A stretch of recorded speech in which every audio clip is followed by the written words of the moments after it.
Assalamualaikum warahmatullahi wabarakatuh. Nama saya Mutiara Hana Huwaida dengan NIM 222410036. Saya akan menjelaskan mengenai menyusun laporan keuangan. Laporan keuangan merupakan laporan yang digunakan untuk memberikan informasi mengenai posisi keuangan, kinerja keuangan, dan juga laporan arus kas entitas yang digunakan oleh sebagian besar pengguna laporan untuk membuat keputusan ekonomi. Laporan keuangan menurut PSAK 1 adalah terdapat laporan posisi keuangan, laporan laba rugi komprehensif, laporan arus kas, laporan perubahan ekuitas, dan juga catatan atas laporan keuangan. Selanjutnya saya akan menjelaskan mengenai laporan keuangan. Selanjutnya adalah pengguna dari laporan keuangan. Ada dua pihak yang menggunakan laporan keuangan. Yang pertama adalah pihak eksternal, yang kedua adalah pihak internal. Pihak eksternal yang menggunakan laporan keuangan adalah investor dan juga kreditor. Pihak internal yang menggunakan laporan keuangan yaitu adalah manajemen perusahaan itu sendiri. Laporan keuangan terdiri atas 5 komponen. Yang pertama adalah laporan posisi keuangan, yang kedua laporan laba rugi komprehensif, yang ketiga laporan arus kas, yang keempat laporan perubahan ekuitas, dan yang terakhir adalah catatan atas laporan keuangan. Yang pertama adalah laporan posisi keuangan. Laporan posisi keuangan atau yang biasa juga dikenal sebagai neraca adalah laporan keuangan yang menunjukkan kondisi keuangan suatu perusahaan pada titik waktu tertentu. Laporan ini memberikan gambaran tentang aset, liabilitas, dan ekuitas pemilik perusahaan.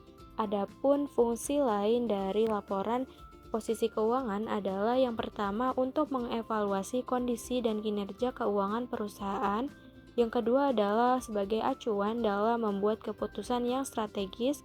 Yang terakhir adalah sebagai dasar pertimbangan bagi investor dan stakeholder. Adapun komponen yang terdapat dalam laporan posisi keuangan adalah aset sama dengan liabilitas ditambah dengan ekuitas.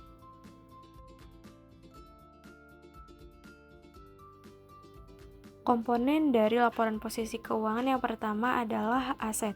Aset adalah sumber-sumber daya bernilai ekonomi milik pribadi ataupun perusahaan dan dapat diharapkan bisa menghasilkan keuntungan di masa mendatang. Aset dibagi menjadi dua. Yang pertama adalah aset lancar dan aset tidak lancar. Aset lancar adalah aset yang tingkat likuiditasnya tinggi sehingga dapat diubah bentuknya menjadi kas yang cepat.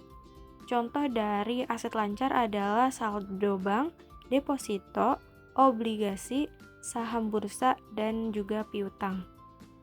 Aset tidak lancar adalah aset yang likuiditasnya tinggi sehingga mengubahnya menjadi kas membutuhkan waktu dan prosedur.